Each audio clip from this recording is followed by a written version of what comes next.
And welcome everybody to the GSMC Sports Podcast. I am your host, Kenneth Grunfelder.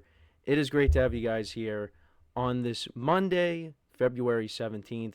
We have a lot to talk about on the show today. Before I get into all that, just want to remind you guys to tip or donate and get your comments recognized. Make sure to hit that super chat button in the chat if you want to see me acknowledge any thought or comment you may have throughout the live broadcast. Makes the show more lively, more entertaining between myself, the host, and you guys, the viewers. We appreciate you guys' viewership each and every day, so any contribution you can make to the show means the world to us as we put out content for you guys each and every day. And also, the other way to help out the show is by going to the link at the bottom of the show segment on the ticker, GSMCPodcast.net. That is GSMCPodcast.net.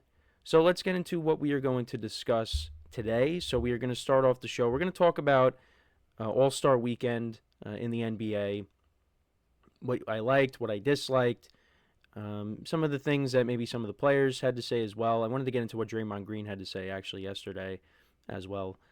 We're also going to talk about some baseball as well. We'll get into the Red Sox signing Alex Bregman, as well as just talking about the Red Sox as a whole. What kind of threat do they pose to the Yankees in the American League East, as well as just the American League as a whole. We'll also talk about what the Chiefs should do with Travis Kelce, because he's contemplating retirement now. And, I'll give you my thoughts on that. We'll talk about Juan Soto arriving to Mets camp. What kind of season is he going to have? And then the final part of the show, an interesting story that came out regarding the Giants. And that is they could potentially be looking to sell about 10% of the franchise. So not a majority percentage, but, I wanted to get into that and give you my thoughts as well. So hope you guys like my new home. Now we'll be the sports podcast host going forward, and really excited. Haven't talked about baseball on this platform in a while, so looking forward to that, but also just talking about other sports as well, including football, obviously. We'll continue to do that, but let's get into some NBA, though, to start off the show. So, yeah, the All-Star Weekend. So, did watch a little bit of the three-point contest, and I do wish that they were able to do what they did last year with Sabrina Ionescu and Steph Curry. Now, I think they were going to do like a double where they were going to have Ionescu with Caitlin Clark, and then Steph was going to be maybe with Klay Thompson. I don't know what they would have done. Well, I know that was the idea, but Caitlin Clark ended up not accepting the offer, and I guess they just didn't do it this year. Because I remember I did tune in to watch that. I did, like I said, I watched a little bit of the three-point contest. I was hoping that Jalen Brunson would have put up a better performance. He did get off to a good start, but he ended up getting eliminated. And Tyler Hero actually ended up winning the three-point contest. Buddy Hield, he actually did really well, but he ended up not winning. I don't know why I thought of this, but it reminded me of the home run derby back in the day when Josh Hamilton had that unreal performance, and then he ended up not winning the home run derby. Justin Morneau ended up winning it. I don't know. I don't know why my mind went to that. I mean, it's not like Buddy Hield had, that kind of performance, but he was pretty good.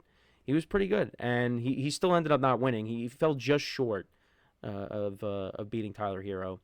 But I did catch the tournament last night, and I look, the NBA has tried to do different things, and not just the traditional game. We did have the fantasy drafts, and then there was that format with the the target score was still a thing last night, but yeah, it's just watching the championship game between Shaquille O'Neal's team and Charles Barkley's team. It's just more of the same. It's just a glorified shoot around. How many times are we going to see Steph Curry, chuck up a half court shot? Now it's awesome because it's Steph Curry, and when he does it, yeah, the crowd goes crazy. But how many times are we going to see that? A lot of people, they want to see these guys going 100%. And on top of that, what also hurt them this weekend is that LeBron didn't even play because he's dealing with a foot and ankle injuries, I believe. So you didn't even see him in it. And how this was set up, you had the rising All-Stars playing against some of these teams, and they didn't have a chance, right? So yeah, it's pretty dry. I mean, I've said this for a long time. To me, I think the best All-Star game. Now, the hockey All-Star game might be better, but the ones that I usually watch, I mean, it's either the Pro Bowl, which I've talked about it on the last show, how I'm not a fan of it, but I think that Major League Baseball's All-Star game is the best to me. Now with the NBA, the best players go. The best players go for baseball. The best players go for hockey. For football, the best players usually don't go because the top quarterbacks that get voted in, they end up not going, partly because, one of them is in the Super Bowl, but some of them just don't go. At least with the NBA, yeah, you get your top players, but they don't go 100%. They don't. And it's not fun. Now, we talked about this in our production meeting, but an idea that was floated around is if you did two teams, you have a USA team and you have a world team, and you have them play in Europe and they go at it. Would players go hard for that? And, we did have the rosters for it too. And the world team has the size advantage because you have, Victor Wembanyama, Karl Anthony Towns was on the team, Jokic, and then on the USA team, you got the veterans, Kevin Durant, Steph Curry, LeBron James. This was an idea that we proposed. And I think it'd be cool, but again, would the players go hard during that game?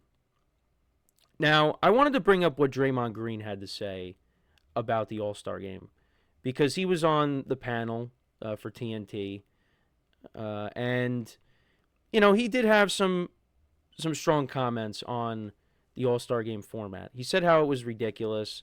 I wanted to see if I can get exact quotes. So this is what he said. You work hard, and of course it goes away.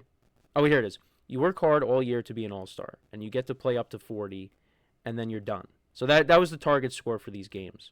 This is so unfair to Victor Wembanyama, who just took this game really seriously. Shai Gilgeous-Alexander, who just took this game really seriously. Come on, what are we doing? This is ridiculous. Because, you had guys like Kobe Bryant. They would take it seriously.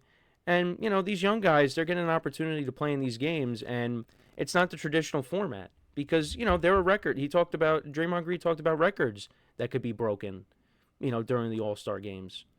And now with these new formats, it's not the same. And, some of these young guys, yeah, they want to go for these records. So I do get it from that perspective.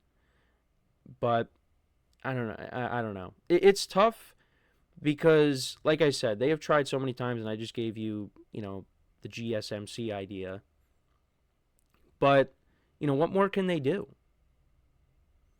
Eventually, could they go back to the traditional format? Yes, but, some of these guys are just not going to try. Steph Curry actually ended up winning the MVP last night. And I just think it's funny because when it was announced that he won MVP, KD, Kevin Durant was going crazy for him that he won. And, when you heard those reports that he didn't want to go back to Golden State, I feel like he should have wanted to do that, but I think it's because he didn't want to play with Draymond, and that's a whole other thing, but I just wanted to bring that up. But yeah, it's just, I don't know what they can do. Could they go back to the traditional All-Star format? But again, no one's going to try. It's just going to be this high-scoring game that's going to go into the 150s, and like I said, it's going to be a glorified shoot-around, like people call it. So, I don't know. But they got to do something. They got to do something. But also the other thing I wanted to touch upon, Kevin Hart was there, and they handed out gifts to the TNT crew. With Ernie Johnson, Shaq, Kenny the Jet Smith, and Charles Barkley because of everything that they've done over the years. Providing coverage for the NBA. They've done a great job because, with all the, the contracts and stuff like that. I think they are still doing it though. It's just they're going to be doing it on a new network. I think because ESPN. I think they're going to be joining, but it's going to be like the same. Uh, there's still going to be. I don't know. I got to go back into it, but because there was thoughts that they could just be completely broken up, but I think they're going to be back. It's just not going to be the same network. Um, but it was just nice to see that, because they're one of the best pre and post game shows out there inside the NBA. They've been doing it for years, and NBA fans love it. I mean, I'm not gonna sit here and say I'm a passionate NBA fan, but even I was affected by the news that there was the chance that they weren't going to be together next year, because when I do watch it, they're entertaining. So that was really nice, though, that they were able to do that, and Shaq got the best of Charles Barkley last night. And Charles Barkley was very confident going into the championship game that he was going to win, and it was like 11-0 to start, and then they ended up winning Shaq's team. So he got the best of Charles there. But let me know what you guys think, though, about the All-Star game, the All-Star weekend. What'd you like from it? What'd you dislike from it? Let me know in the comments. So when we come back from our first break, we are actually going to talk about a sport that I haven't talked about in a while, and that is baseball. Get my thoughts on baseball. It's been a while, but we'll talk about the Red Sox landing Alex Bregman a little bit, and just talk about the Red Sox as a whole. What kind of threat do they pose to the Yankees in the American League East, as well as, what kind of threat do they pose to the rest of the American League, really. So with that being said, stick around, and we'll be right back here on the GSMC Football Podcast.